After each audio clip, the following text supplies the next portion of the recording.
Welcome to a fine gaming experience, everyone. Bricks here with my usual co-host again. Yeah, we are excited to finish this one out. Things have been kind of slow outside of a couple fights with some gajalakas and whatnot, but now it's going to ramp up. Yeah, now we get to go deal with the actual problem in this area, but still have a little bit more detective work to do. Just a little. I absolutely love that you still have your swords on your back because you are Geralt, regardless of whether you're using the silver sword or not. A couple pieces of armor do have, default weapons on them. And speaking of Geralt's armor, it is good. This is a very health boosty set. Gives you a lot of extra health, a lot of health recovery. For a overall survival set, it's a really good set of armor, as we'll see. Does it not also have the regeneration abilities that you get from the Valhazak set? Yes, indeed. Yeah, which is excellent, because especially with the huge high health pool. In fact, I actually recommend this set for a lot of people who are kind of getting into some of the late fights. In fact, the last episode, we started a quest where we were talking about a Teostra causing trouble. That quest line, very, very handy to have natural regeneration for. Anything that does tick damage, like poison or fire, it's always nice to be able to just regen your health back up to full. Oh, yeah. I'm also a big fan for Lance, because you're always taking chip damage through your shield. Mm-hmm.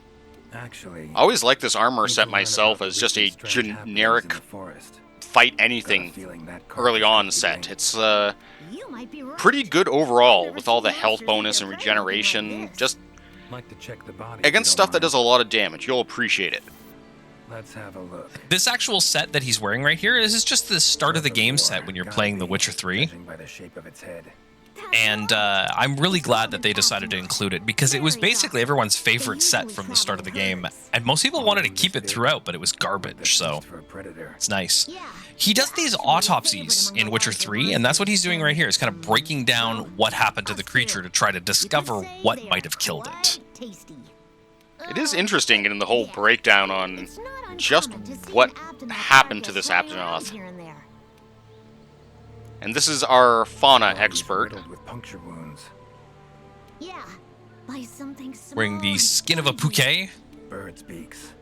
It's a very traditional entomologist set they have for people just exploring and analyzing the life forms. You'll see them out and about in many of the areas. Abdenoth will only run if they feel threatened. The whole herd will run to a safer location. No other Abdenoth around. Whatever attacked this one waited until it had separated from the herd. Clever. So, seems a flock of It is birds so attacked easy after when it you're was trying separated from to the herd. speed through this one to repeat the analyzation of the head over and over again. I've never seen these birds prey on living monsters. It's just unheard of. Gonna search the area, see if I can find more clues. Okay, I'll be around here if you need anything. Should search around the body. Might find the tracks of whatever did this. So we have giant roots strangling everything, and Feathers, evil birds. From the birds that Evil attacked the birds. Abdenoth, gotta be. The monster from this is one of my absolute favorite monsters in Witcher, and honestly one of my favorite monsters in this game too. Even though it's not native to it, it's just such a unique fight. It really is. Out of all the bosses, this is one of the more powerful but compact ones, and it's humanoid, unlike a lot of the other monsters in the Black game. feathers. And the markings? Same as on the previous corpse. Fox seems to be attacking as one.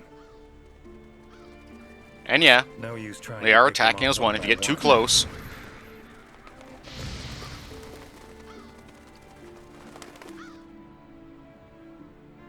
Sometime later. She's not that far away. Witcher, sir?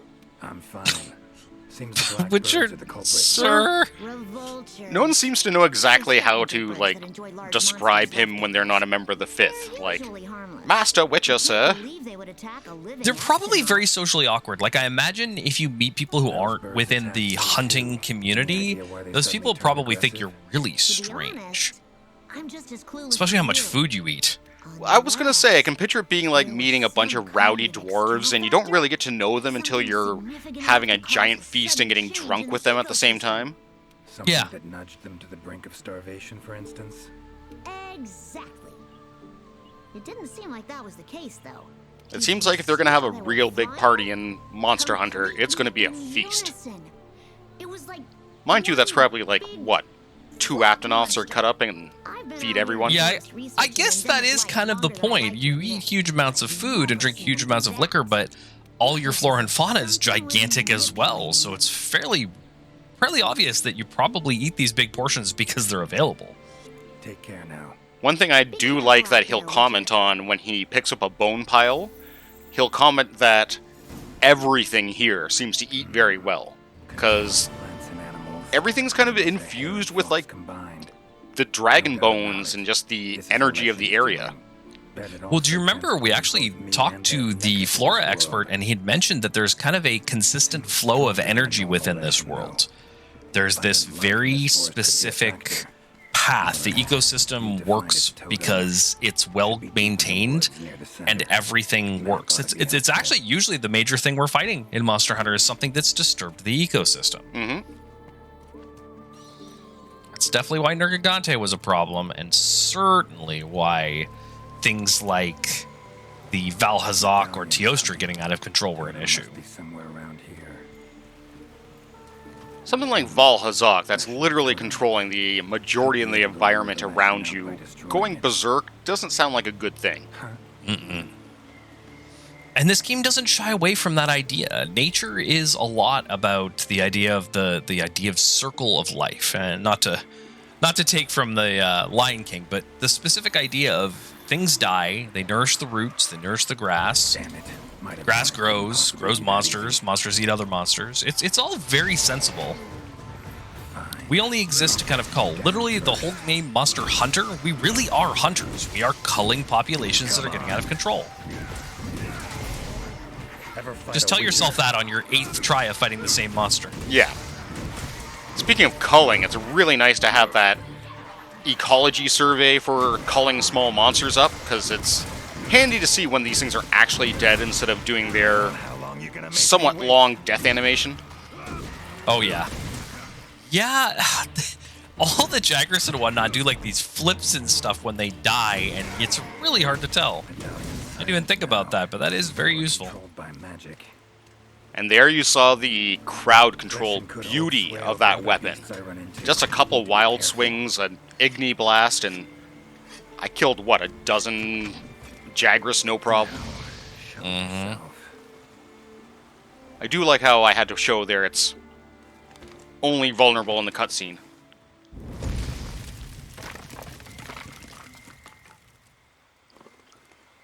But now we get another cool intro.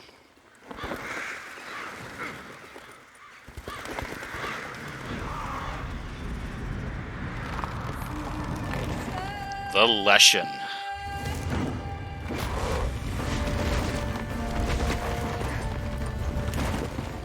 The Leshen here is very powerful. The ones in Witcher are quite strong, but this one's insanely strong.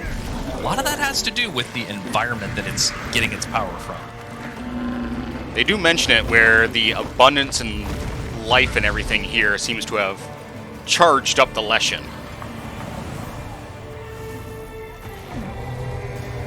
The vultures. Igni should do the trick. Now, the Leshen is kind of hard to engage with normally. It is very, very vulnerable to Igni, as you see. But it can do the little wave attack and send out waves of vultures at you. It's got a couple different close-up melee attacks. It can send out vines to chase you. It can do a burst right underneath of it. And it can even create a wall of vines. The wall is the worst part. Because the wall actually changes the battlefield topography. You have to move around it, break through it. You're supposed to burn it down with Igni, but like right here, I'm waiting for Igni to charge up, and I can't reach him. Come on.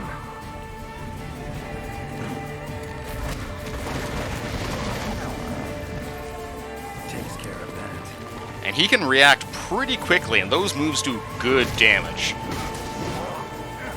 One thing to point out, too, is I have not popped any health-boosting things, like an Ancient Potion or Max. Still got a good selection of items, which is nice. You'll kind of get to know what attack he's using based on how long his claws stay down, but for this first fight, it is a pain. Oh, come on. And the radius on some of them can be really big. Showing that you can't claw him there. Not when he's doing his teleport, but if you do manage to hit him with your slinger when he's trying to teleport, oh. Nice. Oh, no, you don't. But if you manage to hit him with your slinger while he's trying to teleport, he might be stunned for a second and fail the teleport. The Leshen's going to take us on a bit of a tour of the entire ancient forest here. Oh, yeah. Yeah, this fight, I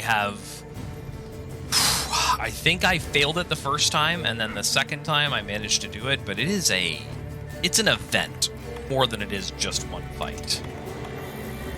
If nothing else, with all the story bits beforehand, Do something about it teleporting.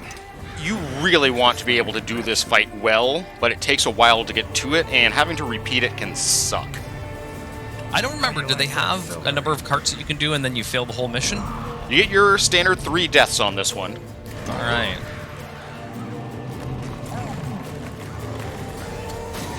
That's why those knives are so nice. So very handy to get that opening. And one of the reasons I'm trying to do the grapple here a lot is Leshen has different abilities connected to different parts of the body. I believe the head is connected to summoning more Revoltures. The arms are connected to getting the Jagras around. And it's just always going to do the tree attacks on you. Come on, come closer. Right there, just blocks himself off entirely. Can't do nothing about it. Yeah, choosing your Igni timings is very important for this fight. And the path on the vines, as you can see, can be a little unpredictable. The good thing is, when you weaken one part of them, it seems to weaken all of them.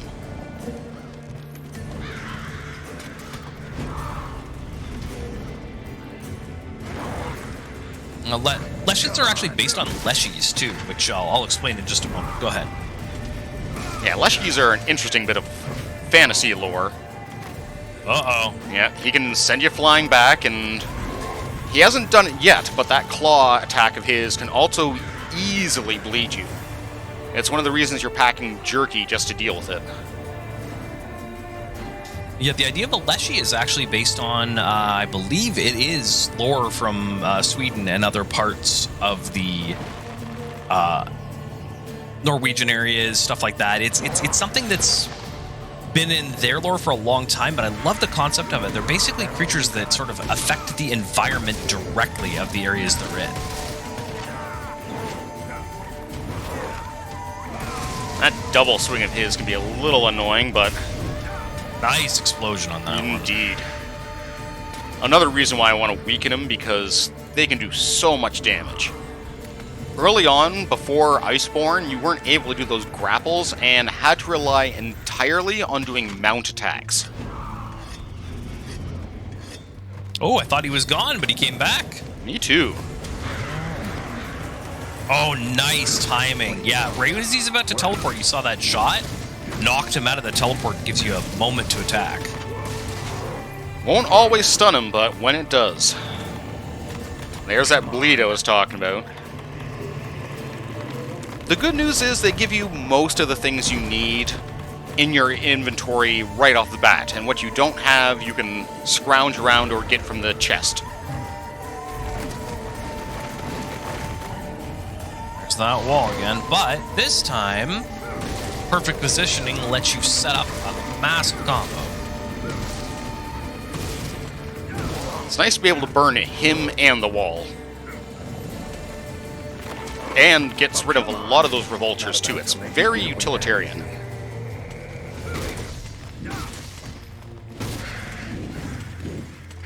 Away he goes. Like we said, we get the full tour of the ancient forest with him. Oh yeah. It's kind of nice, though, that he does it, because he is a hard fight, especially the first time. And having opportunities to sharpen, heal up, and just take your time a little bit is nice.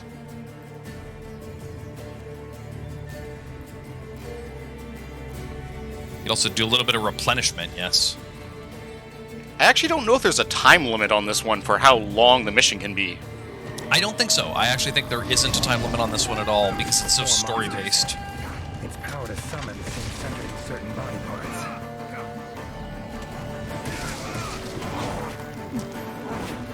Now that we're starting to piss him off, he's bringing the Jagras in, so... Jagras, birds, vines, walls, the whole 9 yards, all combined can be a lot to deal with. I absolutely love that that just immediately goes into the grapple. And it did the big boom before he could teleport away, too, which was nice.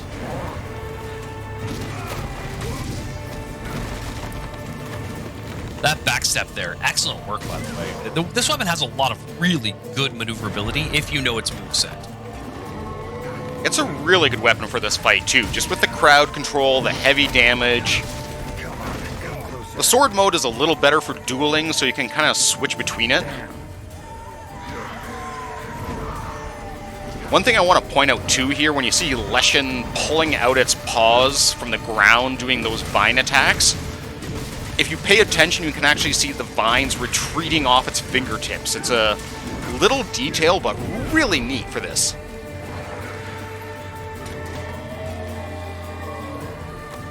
Really wish the sharpness on this weapon stayed up longer than it does, but it goes green pretty fast. Come on. Could be worse, like if using one of the weapons that dulls itself from big attacks. Oh yeah. Again, saving the Igni is so important. That's another reason why this is such a good weapon for this fight, is because you can easily take care of the mobs without needing to rely on Igni, and you can save the Igni for the walls. Igni is really good for crowd control, but yeah, you want to be saving it for the boss.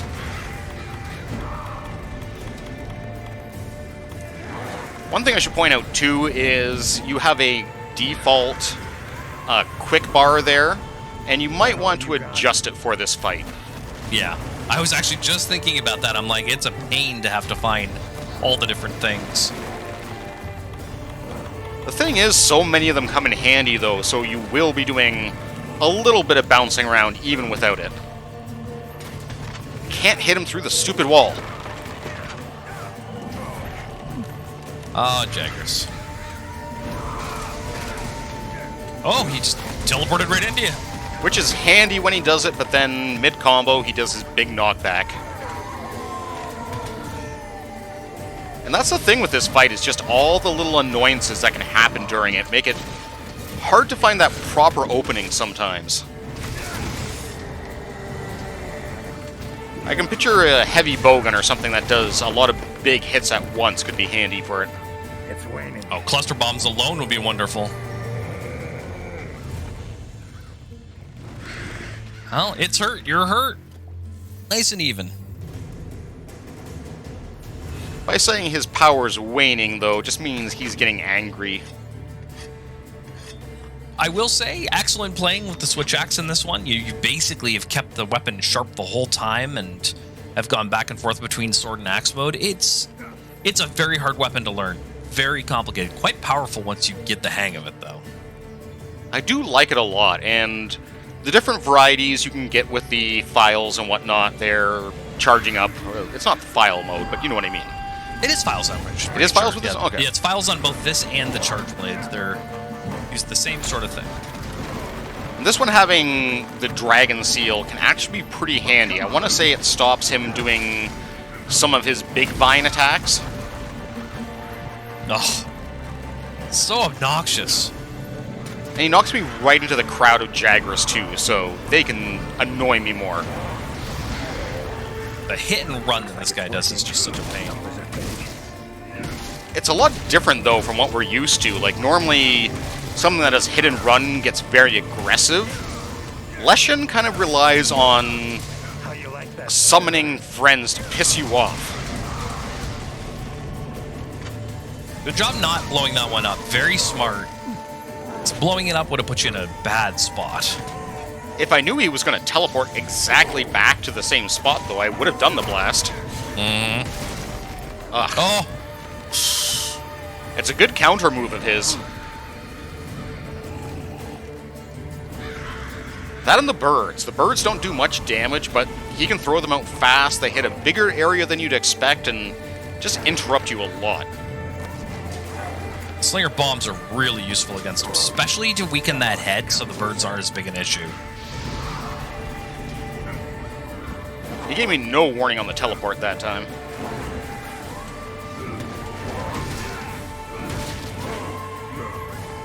Is he going to throw at the birds, or is he going to claw your face open? Yes. Yeah. Yes, he is. You can see how hard it would be, though, relying on your mounting attacks only to be able to damage the head and arms on this. I feel like Insect Glaive would be a good weapon against him, too, just because of the ability to kind of hit and run. You just have to make sure you get obsessed with your combos. He's just not that big is the problem, though. Like, you got a lot of your swinging moves, and you'll fly around and miss him with some of those. I try to mostly stick to ground attacks on my Insect Glaive play, and I only use aerials when I'm trying to get my mounts. But man, the aerials are just so fun. It's kind of like, yes, it's not optimal playing, but you know what? If you're having fun, you're going to play better. And it's the flashiest thing you can do. Right there, if you look at my health bar too, you can see that regen kicking in, just filling me up to maximum health without doing anything.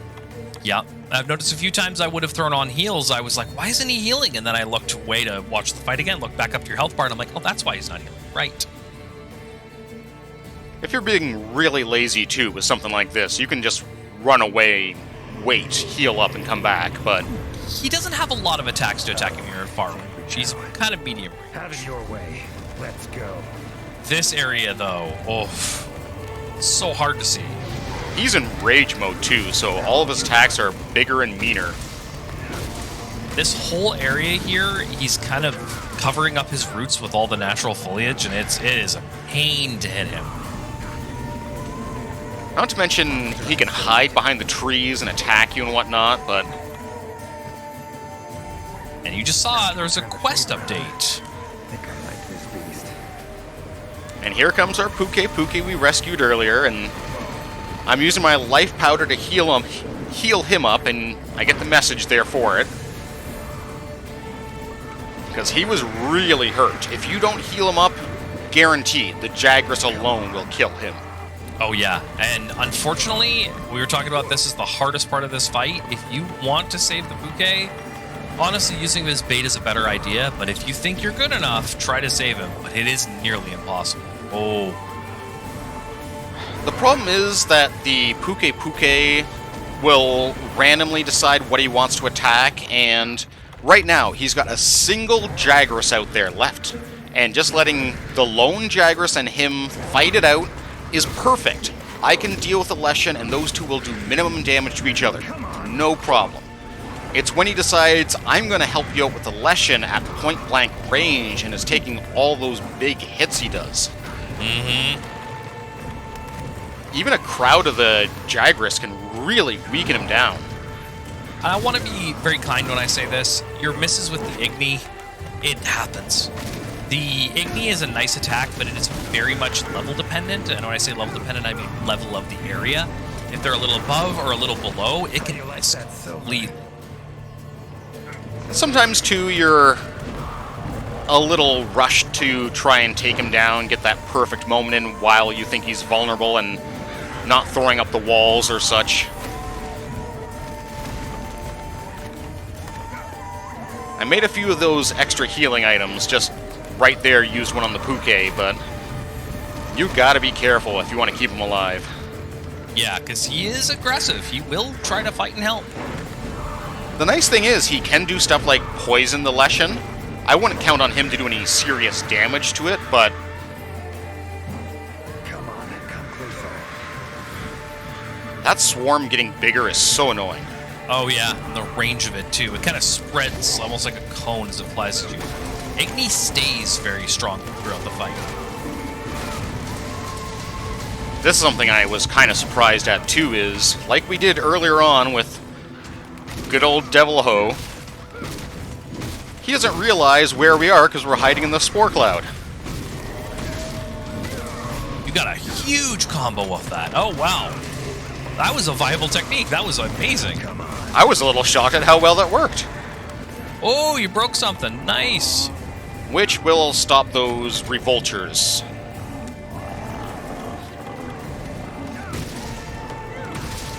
And look, he got poisoned, but our Puke buddy is flailing on his backside, which never a good sign.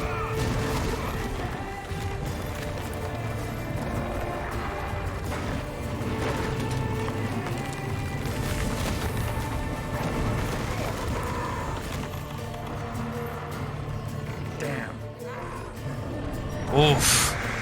Yeah, it can knock you dizzy a lot. A lot of its attacks do a high amount of KO damage. Those birds don't do a lot of damage, but they do a lot of KO damage, surprisingly. Oh yeah. And if anything else, just keeps you flustered with all the Jagras and other stuff he can launch at you. Short explosion there was probably the best idea. Otherwise, would have caught a little bit more in that. And he's still doing the birds, even though I broke the head, but he's not doing as many. It's a little easier to deal with now. I do get a little worried because the Puke in peril and progress keeps popping up. Mm-hmm. And you'll get a different one popping up when he dies. Mm-hmm. So every time I see it pop up, I'm a little worried, like, oh no. Yeah, don't feel bad if you can't save the Puke. It is almost impossible to do. That poison is very useful in this fight, though. And he's really barfing it up a ton there, so handy. Oh my goodness. Done. Finally. Woods ought to settle down now. Return to normal.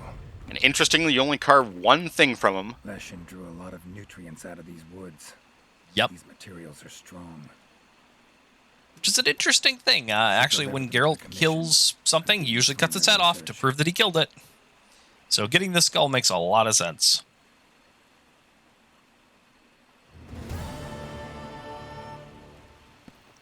You didn't need to see me stand around for 30 seconds, but... Now, each of the side quests we did has their own connected cutscene here, so we'll see one for rescuing this guy, one for rescuing the Puke, and one for defeating the Leshen.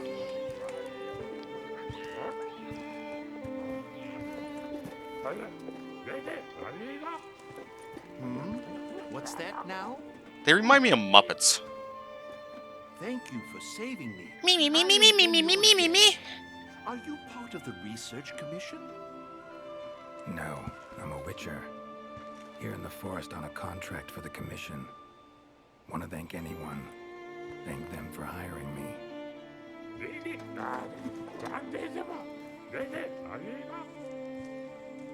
I see.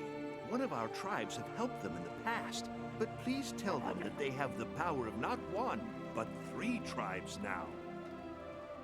Got it. What's the mechanical benefit of that? So, there is basically 3 different Gadjalaka tribes that will now help you out in total instead of just the one. So, when you were having the Gadjalak help you out before, they would join you and just become a party member. But now, you will have them lay special traps for you. So, they will do the bombardment a lot more often when you're running around, and they might even set up a bomb trap on the ground for monsters to walk into now. Some cool stuff. Well worth doing, and it affects the rest of the game, too. Convince the Gadjalaka to help us with our own investigation. Thank you so much. How will you get back to your world? But again, if you haven't done all the prerequisites beforehand, you're Find one still cut open. out from that side quest entirely. Where's that hunter? Which is a little unusual, because you don't get much of a clue there's more in the quest normally. You would get up to that point, and he just says, yep, I can't She's our decipher it. brightest star, so she's rarely in one place for too long. That's unfortunately what I saw. Since that Leshen was taken care of, she was already off on another assignment. She sends her regards. It's amazing the hero worship for a main character. Well, I mean, they've killed literal, like, Hefty as that coin dragon is, gods. it and can't alien possibly have dragons. any value in my world. Give it to the hunter. Everyone keeps on trying to pay him, and no. Couldn't have killed the Leshen without her help anyway.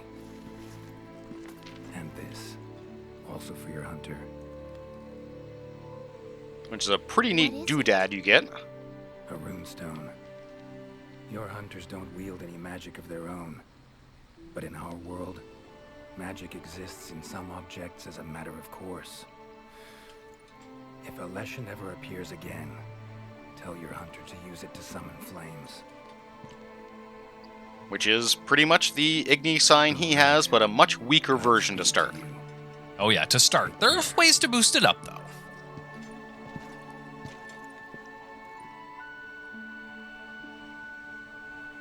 Bye, Gurgles.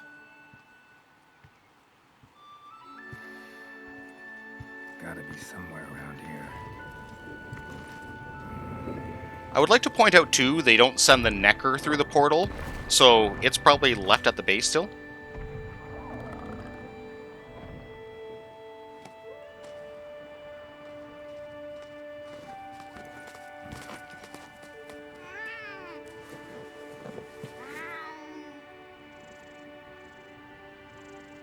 I love how you can hear him purring.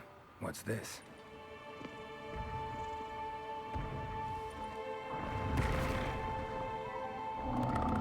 For all the difficulty of that side quest, the reward for doing it Over there. is an attack Friends jewel. in my world. You get some extra titles and whatnot you can put on your guild card for doing everything, Doing my job. but the only real reward you get out of it is a single attack one You give it jewel. to the commission's best hunter. That's awful. Tell her we'll It really is. someday. Then again, they probably don't want people to fight and struggle and complain about how awful it is if it's such a good reward. So really, the reward is the friends we made along the way. Portals. Yeah. Could do without 'em.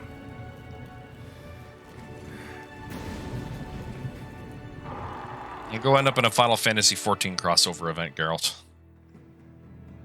Speaking of, but Lots and lots of good stuff. yeah, we broke pretty much everything there, so we got a lot of extra stuff and that crappy attack jewel. I will say attack jewels are a little rare, especially at the point you would have got this quest. You may not have filled them out all the way. Speaking of filling out, that's what Tail Rider Unity and the Gajalaka Shell Shock there for doing that side quest is done. Wild Hunt, new guild cards, which are Wolf, new pose. Yep, you get a little animation where you throw out the fire. A lot of little things added to it, but the armor set is the real gem out of it. Oh yeah, this is, as we said before, this armor set is incredible. Now it's not in normal armor sets; it is a full, so you've got to do it. It's kind of like the Ryu set. Even the weaknesses on it, like low thunder and ice on it, but not that many use thunder this early on, so for a good while, it's just a great generic set. Attack boost, weakness exploit, marathon runner, recovery speed, which works with your healing. Bombardier's not great, but you can use it to great effect. Another marathon and a critical eye. And Witcher knowledge is great, because that boosts up your Igni. And that allows you to do super recovery, which is, as we said, the same effect that you got on the Valhazak set. Remember, don't rely on it. It is a bit of a crutch, but for now, it's actually a really good set. Ooh, another new set. Yeah, the Guild Cross one is a unusual set, but I do like the look of it. It's not a very commonly used one.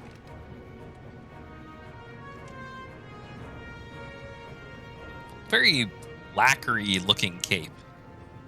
I want to say it's based off one of the previous Monster Hunters, but I'm sure someone will call it out.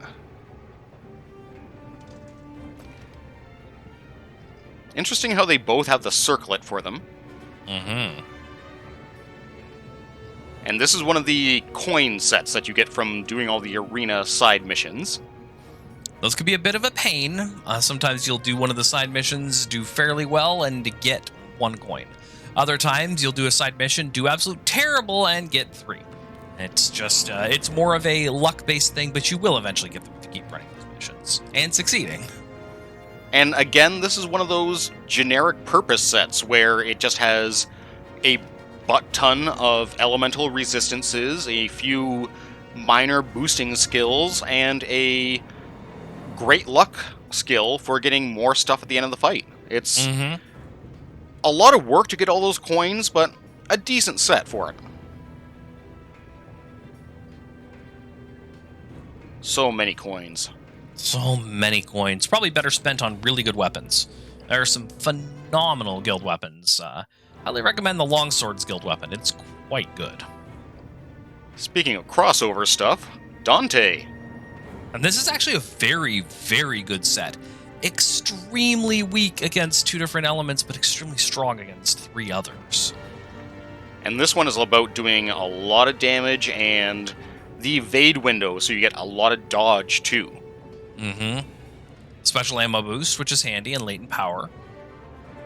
It's a neat set and matches Dante, like, for a Devil May Cry set, doing lots of damage, moving around a lot, and being kind of flashy and stylish is a good weapon set. For a pro tip, use just the pants. Weakness exploit 2 on just a set of gear, and I think it's got a couple slots on it. It's very good. The Dante doesn't have a matching set bonus, so it's pretty nice to pull a piece or 2 out of that. But we still got more crossover stuff to come, so I hope you join me for that, and take care all.